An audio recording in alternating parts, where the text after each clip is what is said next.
What's up, everyone? Welcome back to the Bitcoin Magazine podcast. I'm Dave. And I'm Graham.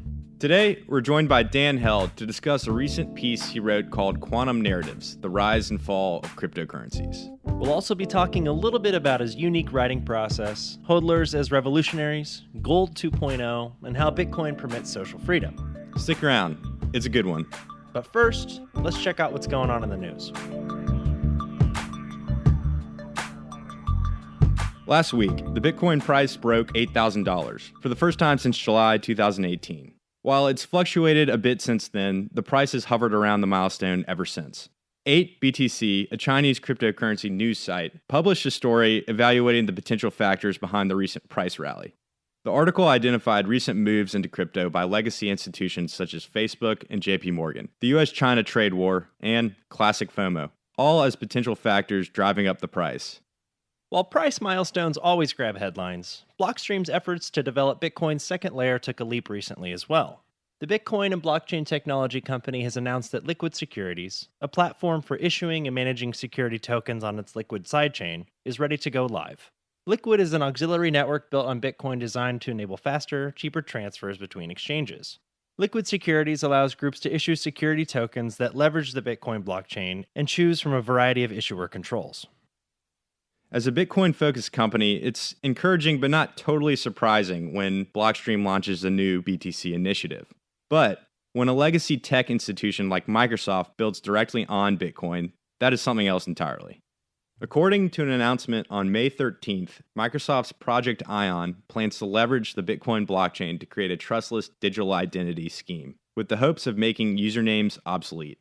Instead of logging into Facebook, email, or another application with a username, users will be able to use a digital decentralized ID, or DID, which essentially acts like a private key to prove ownership. While Microsoft has been developing the technology, it is an open source project, and anyone can run a node. Additionally, the tech giant won't charge a fee for service. Speaking of your identity, the CFTC will need it if you're going to collect its crypto scam whistleblower rewards. At this year's Consensus Conference, CFTC agency reps had a booth and flyers warning, quote, "Be on the lookout for virtual currency fraud, and if you see it, let us know," end quote. But what is a scam these days? The CFTC website lists textbook scam behavior like pump and dump schemes, wash or insider trading, unregistered derivatives platforms, and creating or reporting fake trading by cryptocurrency exchanges. But there's an incentive. Anyone whose whistleblow ends in more than $1 million sanctions against a scam are entitled to 10 to 30% of the monetary penalty. The catch is, the feds will need to know everything about you, your lawyer, and the scam you're reporting. ICO scams aside, Bitcoin is making another mainstream breakthrough. Major retailers, including Whole Foods, Nordstrom, Regal Cinemas, GameStop, and Baskin-Robbins, now accept Bitcoin. Kind of. The breakthrough comes less from big box retailers and more from the app Spedden. That's SPEDN. Get it? Created by the payment platform Flexa in partnership with the cryptocurrency exchange Gemini, Spedden creates QR codes at checkout, then pays out the merchant in fiat and debits the user's wallet. Sound familiar? For end users, it's not really clear how Spedden provides anything different from what Bitcoin payment providers like FoldApp and BitPay have been doing for years. But grabbing the attention from giants like these is a good sign that the mainstream is warming up to Bitcoin. Currently, Spedden accepts Bitcoin, Ethereum, Bitcoin Cash, and the stablecoin Gemini Dollar.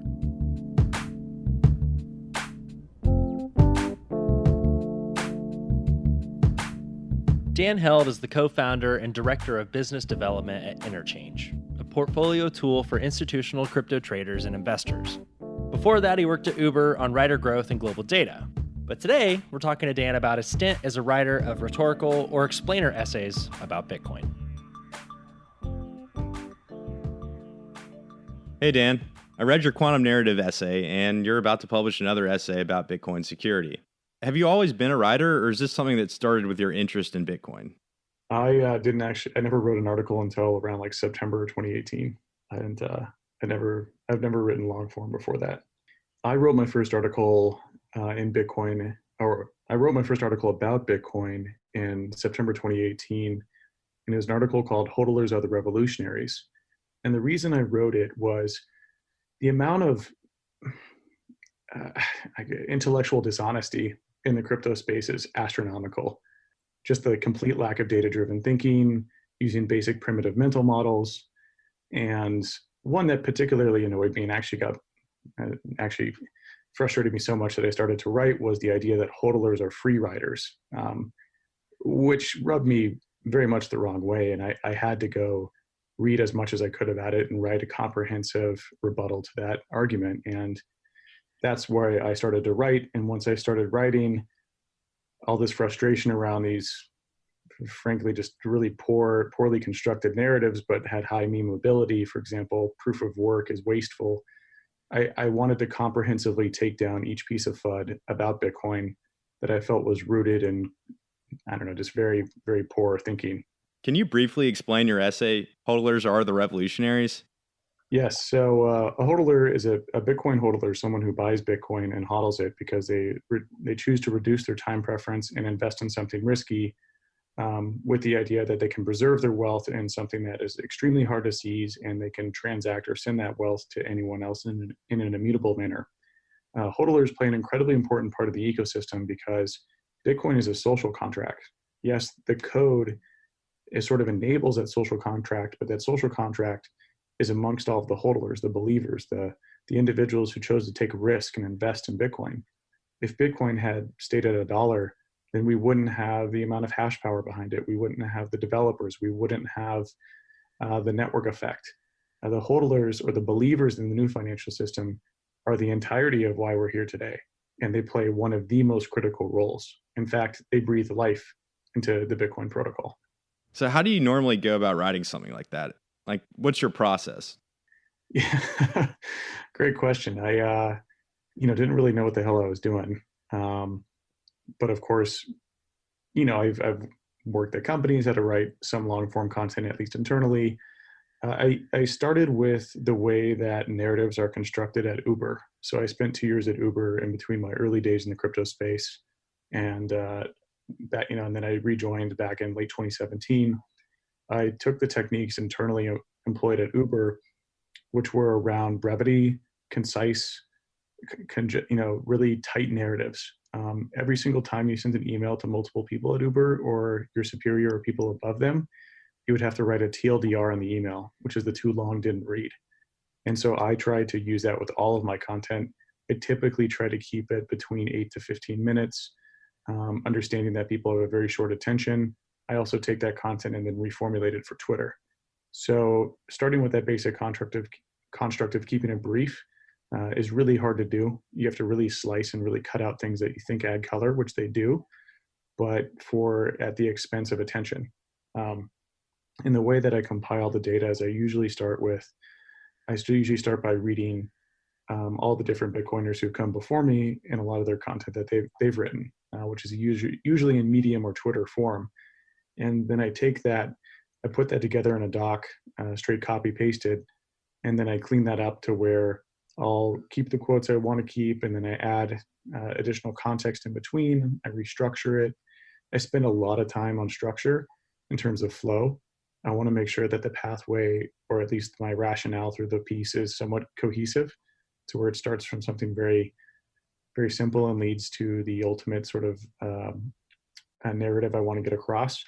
I also write in layman's terms. I'm not here to win a Nobel Peace Prize or to get a Pulitzer or whatever. I'm here to get the point across. And so I'm going to take every single effort to make sure everyone can understand my content, which increases it increases the number of people that will be moved or think about the narrative I'm proposing, and then as well it'll increase the propagation of that narrative to many more people. It's pretty clear you're thinking about the reader's experience when you write your essays. You also add some interesting audio touches. What's your content strategy? Yeah, it's the way that I think about my writing is a growth marketer or growth product sort of mindset, which is how do I increase my propagation, and then how do I increase my conversion rate when people read the piece. So that's those are my objectives. Whether it be the graphic image, the title of the piece, the simplicity of the narrative, those are everything I try to keep in consideration in terms of propagation and conversion. When it comes to different channels, I want to optimize. I realize that I'm not a big podcaster. Like I like some podcasts, but I'm not I'm not listening to 20 podcasts a week, but a lot of people prefer to ingest information that way, and I should reformulate my content for them. Similarly, I take my long form, I turn it into one pagers for Facebook and LinkedIn, and then I turn it into a tweet storm on Twitter. So I want to make sure that no matter what channel people absorb information through, that I'm propagating my narrative that's digestible for that channel. And then finally, around the music that to the best of my knowledge, I'm the only person probably on Medium, or for that matter, almost any blog I've ever read, that scores the article. So I've been listening to ambient techno for almost 20 years now, where I ported my old iTunes playlists. They started with MP3s through torrenting, and then iTunes playlist, and then Spotify. And it's my oldest playlist, and it's essentially started with game and movie soundtrack. And then the genre actually kind of took off with Taiko. Taiko was kind of popularized the movement. And so when I listen to that music, I feel the feelings that I have are moments. I kind of see moments, or I feel certain feelings with it. So I score the article based on feelings, or based on a soundtrack I think matches the tone and feel of the piece. And I think that's most, eloquently captured in my Seasons article, which is part 2 of the Planting Bitcoin series. It's very intense, which was the entirety of why I did that, because it's the 2008 financial crisis. And I think people forget how daunting, or like how scary of a moment that was. And so I feel like music can really play a critical part in getting that point across. My next article that's coming out has some kind of more meandering, questioning feel to it, which is, hey, we're exploring this idea. How should we, this is an exploratory exercise. We're not exactly sure, but we're trying to find our path. We're trying to find what might happen. So it's more of an exploratory feel. Let's take a step back and talk about another article you recently wrote, Quantum Narratives. What do you think are the important narratives around Bitcoin? Yeah, so Nick Carter, and I forget who else he worked with on this, came up with kind of a generalized, little heat map of, or flow of narratives over time. Bitcoin's had many different narratives, from dark web money to, like e-cash, like a cheap coffee payments, cheap PayPal, merchant sort of narratives. But I think the one that's continuous from the beginning and also reflects Bitcoin's protocol market fit, which is a play on product market fit, is Gold 2.0, which I have an extensive tweet storm that covers comprehensively why that's the case.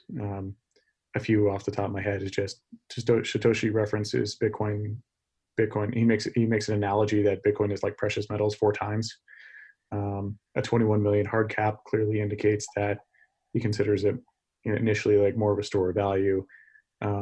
He talks about supply shocks, bringing in greater and greater waves of adherents or believers. In the first message in the blockchain, he didn't say Visa is on the verge of raising processing fees. He said, UK chunks are on the second bailout for banks. In addition, the first written message that he has after the white paper clearly indicates that he goes, the root of all of our problems start with central banks. In addition to that, you've got other things here where Satoshi said, I had to code it all up first before I wrote the white paper to make sure it could work. Well, a lot of the code indicates that it's a Gold 2.0. The white paper is simply a marketing message, which any good marketer would know. It's a marketing message for the cypherpunks who don't give a shit about gold. They don't really, maybe Bitnik Szabo did, but not many of them care about gold or monetary policy. They wanted privacy and irreversibility or finality of their payments. That's what the cypherpunks cared about, and that's what Satoshi gave them in his marketing message in the white paper. I think it was Grayscale who recently came out with an ad where they were lugging around these huge bags of gold, and their tagline is essentially the Gold 2.0 narrative. Can you explain how Bitcoin is Gold 2.0? So money, different monies are kind of like different species of money. They have certain genetic code that endow them with certain traits or characteristics as money.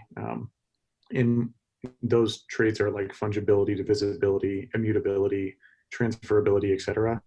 And Bitcoin has superior genetic code, which manifests itself into a form of superior traits, making it the apex predator of money, and ultimately as we've seen through as we've seen through evolution, the older species typically die out.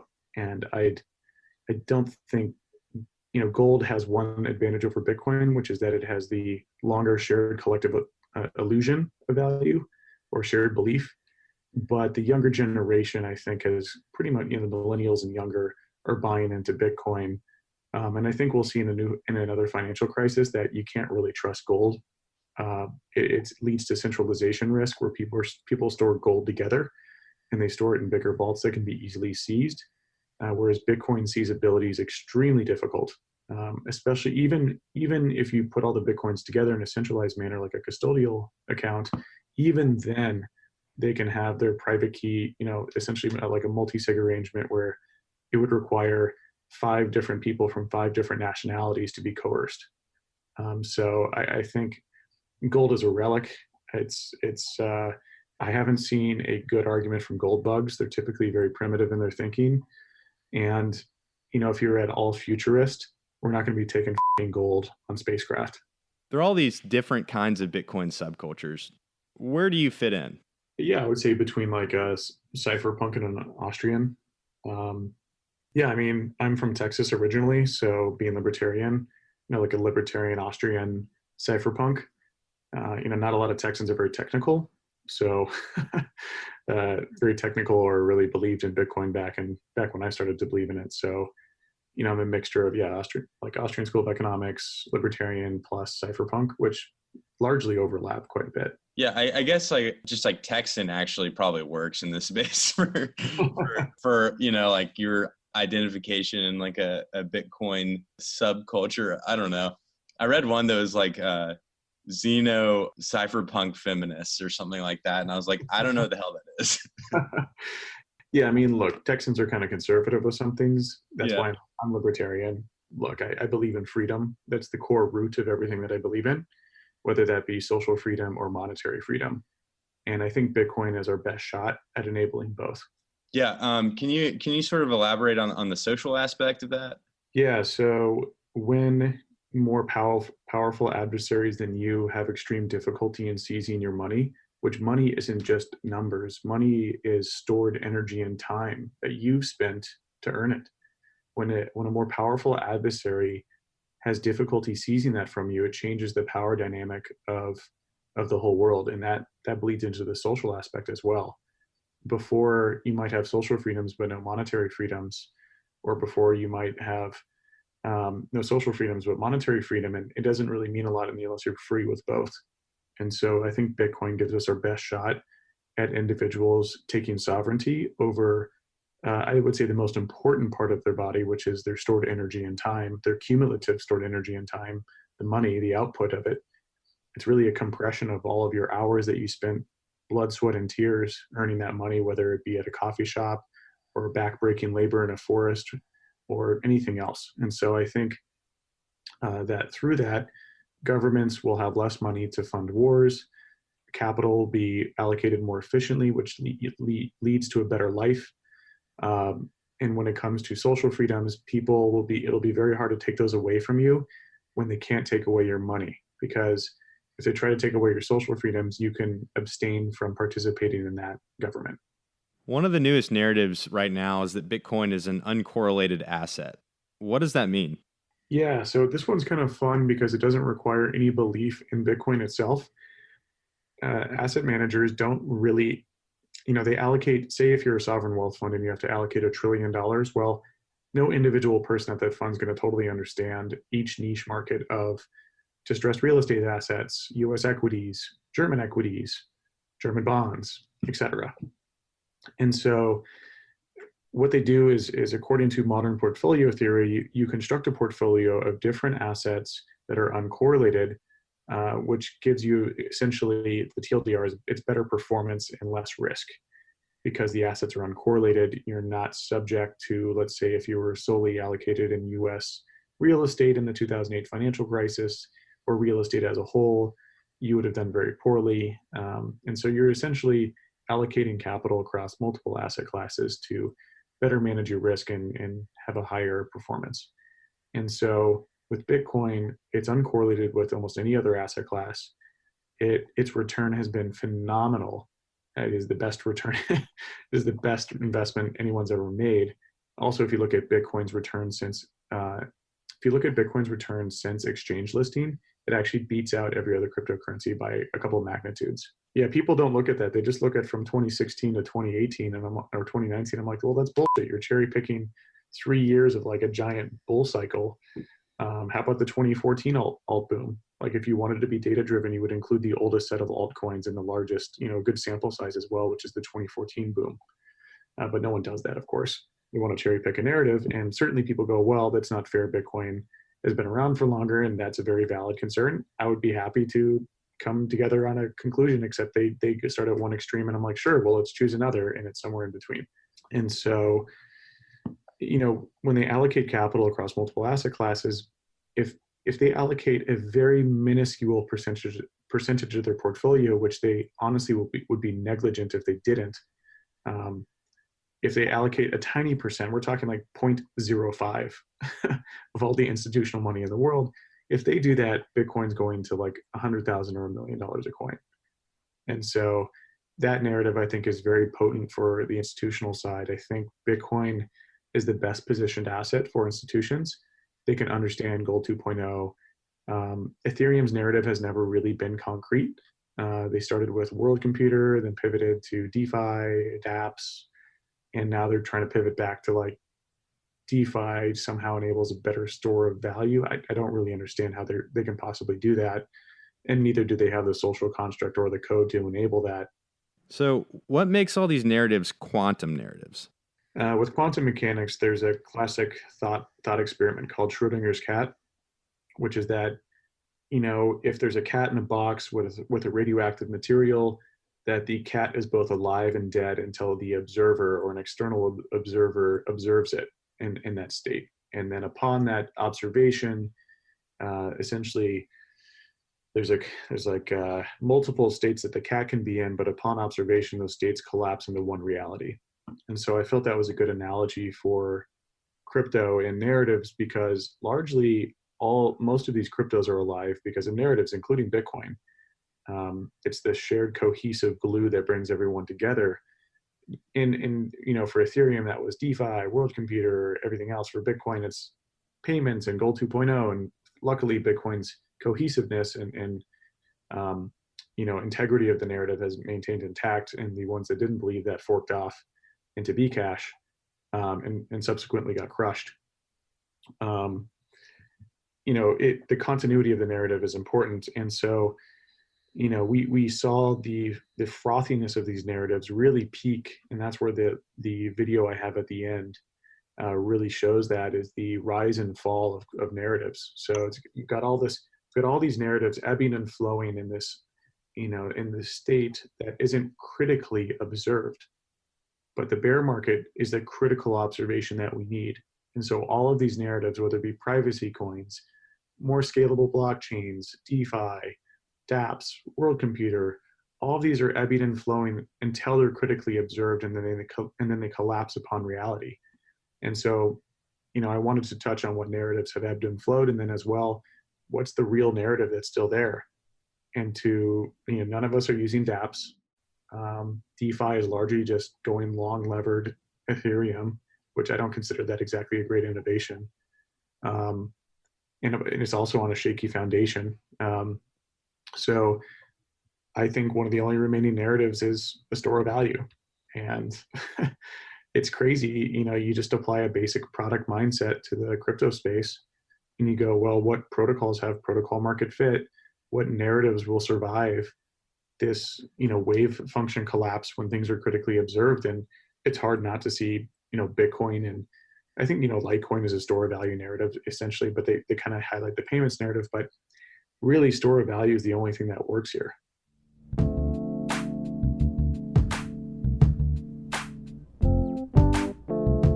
If you like this episode, we'll be having Dan back soon to discuss his new article on Bitcoin security. The Bitcoin Magazine podcast is a BTC media-produced podcast on the Let's Talk Bitcoin network. Today's episode was produced and edited by myself and Dave. Stories this episode come from articles written by Bitcoin Magazine staff, including Peter Chihuaga, Colin Harper, Jimmy Akey, Landon Manning, and Aaron Van Weerdum. Theme music provided by Billy Sly from the Crypto Cantina. A very special thanks to our guest Dan Held. And of course, Satoshi Nakamoto. We are eternally grateful. Visit bitcoinmagazine.com for more in-depth news, analysis, and resources about the most successful peer-to-peer currency. And make sure to follow us on Twitter @Bitcoin Magazine for all the latest news and articles. You can find more engaging crypto podcasts over at letstalkbitcoin.com. And you can follow them on Twitter @the LTB Network for all the latest episodes. Be sure to subscribe to the show on the Apple Podcast app, Spotify, or wherever else you get your podcast. And if you got the time, please leave us a review. It really helps us improve the show and reach new listeners. Thanks for tuning in, guys, and until next time, hodl on.